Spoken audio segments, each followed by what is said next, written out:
Hello. Welcome to okay TV. నేను మీ నరసింహ. ప్రస్తుతం benefit షోలు లేనట్టే. అసలు బెనిఫిట్ షోలు లేవని చెప్పి ప్రభుత్వం తేల్చి చెప్పింది. దీనిపైన నిర్ణయం తీసుకోవడానికి ఏదైనా ఒక కమిటీ లాగా ఏర్పాటు చేసి, ఆ కమిటీ ప్రకారం వెళ్ళాలా ముందలకి, లేదంటే ఇంకేం చేయాలనేది డెసిషన్ ఆల్ ఆఫ్ సడెన్ ఇప్పటికి ప్రస్తుతానికైతే మా దగ్గర ఎలాంటి నిర్ణయం లేదు.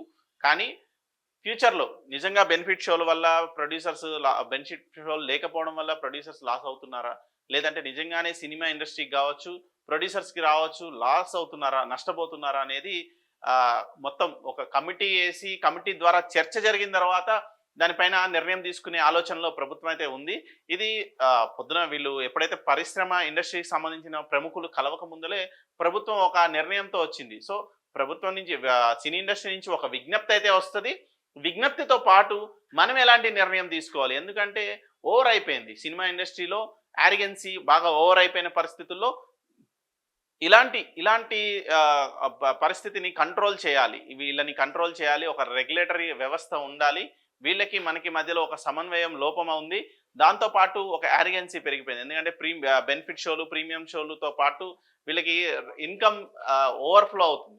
సో, ఇలాంటి దాని వల్ల వీరు చేష్టలు వికృత చేష్టలు ఎక్కువైపోయినాయి.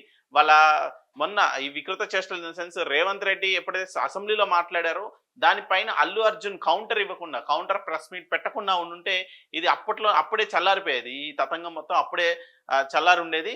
కానీ దీనికి కౌంటర్ ప్రెస్ మీట్ పెట్టడం, యారిగెంట్‌గా మాట్లాడడము, మేము అందరికీ అతిథులం అన్నట్టు బిహేవ్ చేయడం చూసిన క్రమంలో. కానీ ఇక్కడ ఒక్క విషయాన్నైతే ప్రజలు గుర్తుపెట్టుకోవాలి. ఇది ఓకే టీవీ విశ్లేషణ అనుకోండి, ప్రజల నుంచి వస్తున్న ఇదనుకోండి. ఇప్పుడు కామన్ మ్యాన్ ఆలోచన ఏంటంటే, ఏమిరా బాలరాజు ఏమి నీ వల్ల ప్రయోజనం?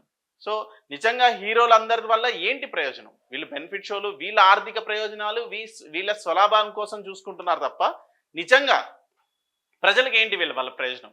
గతంలో చూసుకుంటే ఎన్టీఆర్ హయాంలో అక్కడ బుడమేరు వాగు పొంగితే ప్రజలందరికీ తోడుగా అక్కడ అప్పటి సినీ ఇండస్ట్రీ మొత్తం తరలి వెళ్ళి జోలి పట్టి పైసల్ని చందాల కింద తీసుకొని, డబ్బుల్ని చందాల కింద తీసుకొని అక్కడ చాలా మందిని సహాయం చేశారు. ఒక నిధిని ఏర్పాటు చేసి అక్కడ ప్రజలకి సహాయం చేశారు.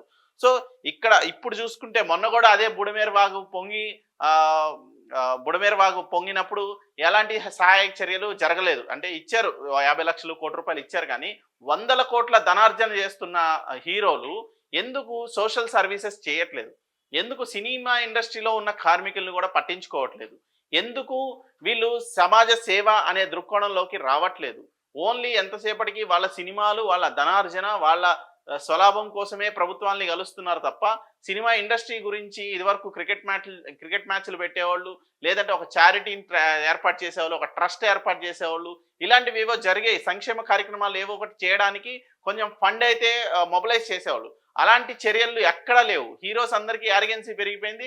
ఎక్కడికక్కడ ఎవరికి వాళ్ళు మా సినిమా బిజీలో మేమున్నాము, మీరెవరు మమ్మల్ని డిస్టర్బ్ చేయకండి, ఈ గిరిటీలు కావాలంటే 1 కోటో 2 కోట్లు ఇచ్చేస్తాను, మీరు పక్కకు జరిపోండి అనే పరిస్థితే తప్ప, నిజంగా మేమున్నాం, ప్రజల కోసం మేమున్నాం, ప్రజల కోసం తో పాటు సినిమా ఇండస్ట్రీలో ఉన్న కార్మికుల కోసం మేమున్నామని చెప్పి సినిమా ఇండస్ట్రీలో ఉన్న హీరోలు కావచ్చు, ప్రొడ్యూసర్లు కావచ్చు, డైరెక్టర్లు కావచ్చు, సోకాల్డ్ పెద్ద మనుషులు ఎవరు కూడా ముందల పడి ప్రజల కోసం తోడ్పాటు ఇచ్చే పరిస్థితి లేదు. సహాయం చేయట్లేదు ఎక్కడ ప్రజలకి. సో, ఇలాంటి క్రమంలో వీళ్ళకి ప్రీమియర్ షోలు ఇచ్చి మేమేదో ప్రజల నుంచి పిండుకుంటాము అంటే ప్రభుత్వాలు ఎందుకు సహకరించాలి? ఏ కోణంలో మీ గురించి పాజిటివ్‌గా ఎళ్ళాలి? అంటే మీకు ప్రీమియర్ షోలు ఇస్తే మీరేదో వందల కోట్ల రూపాయలు ధనార్జన చేయడం కోసం మేము ప్రీమియర్ షోలు ఇచ్చి రేవతి లాంటి అమాయకుల మరణాలని మేము చూడాల్సి వస్తుంది. ప్రభుత్వం తరపున మేము రిప్రజెంటేషన్ చేస్తున్నాం కాబట్టి, ప్రభుత్వం తరపున మేము అలాంటి ఇన్సిడెంట్స్ జరగకుండా ఉండాలని కోరుకుంటున్నాం కాబట్టి, మీ ప్రీమియర్ షోల వల్ల ప్రజల జేబులు ఖాళీ అవుతున్నాయి, ప్రజల జేబుల్ని లూటీ చేస్తున్నారు అనే ఆలోచనలో ప్రభుత్వం ఉంది. ఇదే క్రమంలో ఇదివరకు గతంలో నాయకులందరూ సినిమా హీరోలు అందరూ ఎలా ఉండేవాళ్ళు అంటే, చారిటీలు చేసి ఎవరో ఒకరికి సమాజ సేవ చేసి హీరోల్లా ఉండేవాళ్ళు. తమిళ్‌లో చూసుకుంటే తమిళ్ హీరోలు ఎంతో చారిటీ చేస్తారు. ఇప్పుడు హీరోలందరూ మొన్న అల్లు అర్జున్ అరెస్ట్ చేస్తే ఒక్క అభిమాని కూడా రోడ్డెక్కిన పరిస్థితి లేదు. కానీ గతంలో చూసుకుంటే అల్లు అర్జున్ ఫ్యామిలీలోనే పవన్ కళ్యాణ్ చూసుకుంటే, పవన్ కళ్యాణ్ ఏ ప్రభుత్వాన్ని ప్రాధేయపడలేదు. నాకు బెనిఫిట్ షోలు ఇస్తే ఇవ్వండి, లేదంటే లేదు. అంతేగాని నేను ఎక్కడ మీ దగ్గరకు వచ్చి ప్రాధేయపడాల్సిన అవసరం లేదు అనే ఇదిలోనే ధీమాతోనే ఉన్నారు. సో, ఎందుకు ఆయనకు అంత ధీమా ఉంది అంటే, ప్రజలు ఆయన వెనుకున్నారు.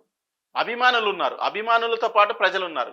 ఇప్పుడున్న వ్యవస్థలు ఎలా ఉన్నాయంటే హీరో సినిమా చూసొచ్చే వరకే వాళ్ళకి ఆలోచన తప్ప వచ్చిన తర్వాత మర్చిపోతున్నారు. కానీ ఒక వెర్రితనంతో హీరో అనే అభిమానంతో ఉండే వేరు, మిగతా ప్రజలు వేరు, మిగతా ఆడియన్స్ వేరు. ఈ ఆడియన్స్కి ఒక క్లారిటీ ఉంది ఏమని, నేను ఎందుకు ఈ సినిమా హీరోకి మద్దతు తెలపాలి, వీళ్ళు డబ్బులు సంపాదించుకోవడానికి వీళ్ళు సినిమాలు చేస్తున్నారు, సో వీళ్ళకి నేను ఎందుకు పాజిటివ్గా వెళ్ళి వీళ్ళకి మద్దతు తెలపాలి, వీళ్ళు ఏం సమాజానికి ఏం ఉద్ధరిస్తున్నారు, సమాజానికి ఏం సేవ చేస్తున్నారు అనేది అయితే క్లియర్ కట్గా ఈ ప్రజలు ఆలోచిస్తున్న పరిస్థితి. సో పవన్ కళ్యాణ్ లాంటి వాళ్ళకి కావచ్చు, లేదంటే చాలా మంది తమిళ హీరోలకి రజనీకాంత్ లాంటి వాళ్ళకి కావచ్చు, విజయ్ లాంటి వాళ్ళకి కావచ్చు, విశాల్ లాంటి వాళ్ళకి కావచ్చు, ఇండస్ట్రీలో ఈ సినిమా ఇండస్ట్రీలో వాళ్ళు ప్రజల కోసం చాలా సేవ చేశారు. సో మొన్న కరోనాలో చూసుకుంటే వాళ్ళు ఇచ్చిన నామమాత్రమే. ఎందుకంటే ఒక్క రోజులోనే వీళ్ళు వందల కోట్ల రూపాయలు సంపాదిస్తుంటే, ఒక సినిమాకి 40 నుంచి 50 కోట్ల రూపాయల రెమ్యునరేషన్ తీసుకుంటే, వీళ్ళు ఆ ట్రేడ్ అయిన ప్రాఫిట్ని ఎందుకు ప్రజలకి ఖర్చు పెట్టట్లేదు? ఎక్కడా కూడా ఒక చారిటీ పేరుతో ఎలాంటి సహాయ సహకారాలు అందించట్లేదు ఎవరికి కూడా. ఏదో నామకే వాస్తే ఎప్పుడో ఒక్కసారి, సంవత్సరంలో ఒకసారో 2 సార్లు వాళ్ళ బర్త్డేకో, లేదంటే ఎవడైనా నిజంగా అవసరమైనప్పుడు వస్తే అది ఇచ్చి పబ్లిసిటీ చేసుకుంటున్నారు. కానీ సినీ కార్మికులకు కానీ, లేదంటే ప్రజలకు కానీ ఇక్కడ ఎక్కడ ప్రాబ్లం వస్తుందంటే, సినిమా ఇండస్ట్రీలో ఉన్న పెద్దలు ఇనిషియేట్ తీసుకొని ప్రభుత్వం దగ్గరికి వెళ్తున్నారు కదా, అసలు ప్రజలు మీ వెనకాల ఉంటే ప్రభుత్వాలే మీ దగ్గరికి వస్తాయి. ప్రజలు మీకు మద్దతు తెలపట్లేదు, అందుకనే మీరు ప్రభుత్వాల దగ్గరికి వెళ్ళి ప్రాధేయపడుతున్నారు. ప్రజలకి మీరు ఏది చెయ్యట్లేదు, మీరు ఎలాంటి చారిటీస్ ప్రజలకి చెయ్యట్లేదు. ఇక్కడ ప్రజలు in the sense below poverty ఉన్నారు, పేద ప్రజలు ఉన్నారు. ఒక ట్రస్టులు కానీ, లేదంటే సేవ కానీ, ఏదైనా వరదలు వచ్చినా, తుఫాన్లు వచ్చినా, లేదంటే పంట నష్టాలు జరిగినా, లేదంటే ఏదైనా భూకంపాలు వచ్చినా, ప్రకృతి వైపరీత్యాలు జరిగినప్పుడు ఎప్పుడు కూడా మేము ఉన్నామని చెప్పి ముందరికి రావట్లేదు. వచ్చినా కూడా ఏదో ప్రభుత్వానికి ఒక చెక్ ఇస్తున్నారు, ₹1,00,00,000 50 లక్షలు అని చెప్పేసి ఒక చెక్ ఇచ్చి వెళ్ళిపోతున్నారు తప్ప, ప్రజల కోసం ఇదిగో ఇంత సరుకు, ఇన్ని లారీల ధాన్యాన్ని మేము బియ్యం ఇస్తున్నాం, ఇన్ని లారీల కూరగాయలు ఇస్తున్నాము మా అసోసియేషన్ తరఫున, లేదంటే ఫిల్మ్ ఇండస్ట్రీ తరఫున అని చెప్పి ఇనిషియేటివ్ తీసుకొని ఎక్కడ ప్రజల్లోకి డైరెక్ట్ యాక్సెస్ లేకుండా పోయింది. మొత్తం డైరెక్ట్గా ₹1,00,00,000 సినిమా ఇండస్ట్రీ తరఫున ఒక 20 కోట్లు 30 కోట్ల రూపాయలు ఒక పెద్దలు ఒక నలుగురు కలిసి మొబిలైజ్ చేసి ఆ ప్రభుత్వానికి ఇవ్వడం, అది కూడా 10-15 కోట్లే, అంతకు మించట్లేదు. సో ఇంతేనా, ఇన్ని సంవత్సరానికి ఇన్ని వేల కోట్ల రూపాయల ట్రాన్సాక్షన్ జరుగుతున్న సినిమా ఇండస్ట్రీలో ఎందుకు ఇంత చిన్న చూపు ప్రజలంటే? ఎందుకు మీరు సంపాదించుకున్న దాంట్లో ప్రజలకి తిరిగి ఖర్చు పెట్టరు? ప్రజలు మీ వెనకాల లేరు. అందుకే ఈరోజు ఇదే అల్లు అర్జున్ కాకుండా ఇంకే వేరే ఏదైనా హీరో అయి ఉంటే ఖచ్చితంగా ప్రజలు ఎదురుదాడి చేసేవాళ్ళు. సో నిజంగానే వీళ్ళకి ఒక రకమైన యాటిట్యూడ్ పెరిగిపోయి ప్రజలతో వీళ్ళకి సంబంధాలు లేకపోయింది.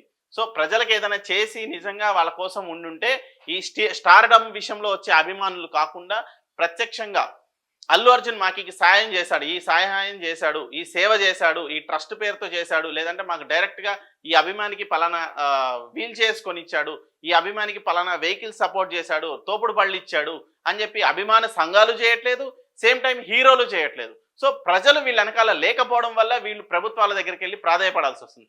ప్రభుత్వాలు కూడా తేల్చి చెప్తున్నాయి, మీ వల్ల ఏంటి ప్రయోజనం, మీ వల్ల ప్రయోజనం ఏంటి తేల్చి అని చెప్తున్నారు. ఇక్కడ క్లియర్గా బెనిఫిట్ షోలు లేవని తేల్చి చెప్పేశారు. దీనికోసం ఒక కమిటీని వేసి కమిటీ నిర్ణయం ప్రకారం చర్యలు తీసుకునే అవకాశం ఉంటుంది. ఎందుకంటే ఆల్రెడీ కోమటిరెడ్డి వెంకటరెడ్డి తేల్చి చెప్పేశారు, వద్దు బెనిఫిట్ షోలు వద్దు, మీకు షో ఏ రోజు ఉంటుందో ఆ రోజు సినిమా చూసుకోండి, ఏమైనా ప్రీమియర్ చేసుకుంటే ప్రసాద్ ల్యాబ్లోనో రామనాయుడు స్టూడియోలోనో మీ అనుకూలమైన మీ డిస్ట్రిబ్యూటర్లకి ఎగ్జిబ్యూటర్లకి మీ సినిమా టీంకి చూపించుకోండి తప్ప ఇట్లాంటి షోస్ అవసరం లేదని చెప్పేసి క్లియర్గా కోమటిరెడ్డి వెంకటరెడ్డి చెప్పిన పరిస్థితి.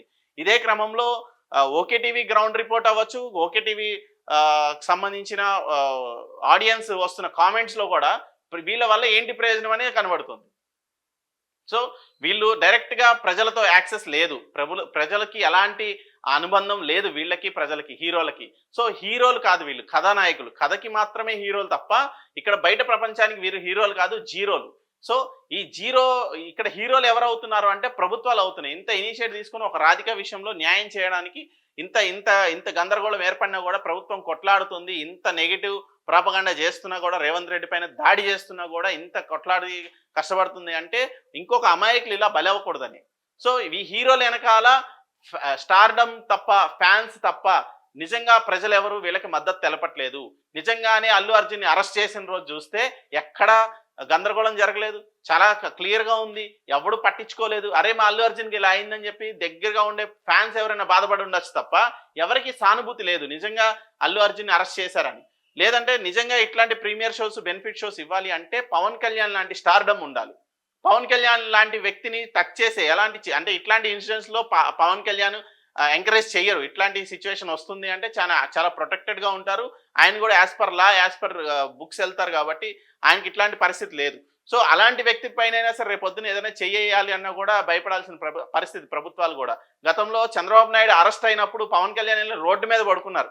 నేను ఖచ్చితంగా ఆంధ్ర ఎళ్లి తీరుతాను అని ఎళ్తున్న క్రమంలో బోర్డర్ దగ్గర ఆపితే పోలీసులు గూడా చెయ్యలేని పరిస్థితి. పవన్ కళ్యాణ్‌ని ముట్టుకోలేని పరిస్థితి. ఎక్కడ బౌన్సర్లు లేరు పవన్ కళ్యాణ్‌కి.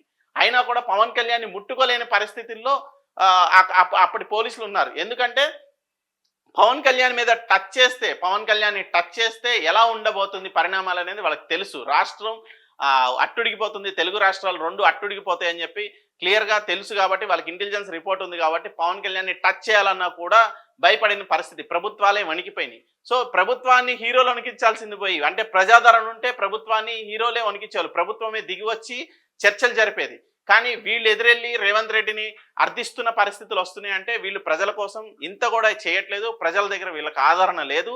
ప్రజల విషయంలో వీళ్ళు హీరోలు కాదు. జస్ట్ కథానాయకులు. ఆ 'పుష్ప' సినిమాకి సంబంధించో లేదా ఇంకో సినిమాకి సంబంధించో అక్కడి వరకే వీళ్ళు పరిమితం అవుతున్నారు తప్ప ప్రజల్లో వీళ్ళకి ఆదరణ లేకపోవడం వల్లే ఇంత ప్రాధేయపడాల్సి వస్తుంది. సో, వీళ్ళ ధనార్జన కోసం వీళ్ళు వెళ్ళారు తప్ప ఏదో ప్రజల్ని ఉద్ధరించడానికో, స్కూల్ ఫీజులు తగ్గించండనో,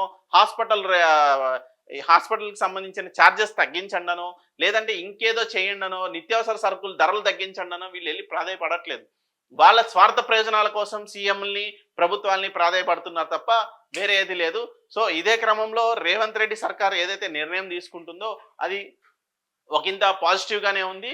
సో, ఎవరైనా సరే ప్రభుత్వాలకి లోబడే ఉండాలి. అది ఏ పరిశ్రమ అయినా సరే.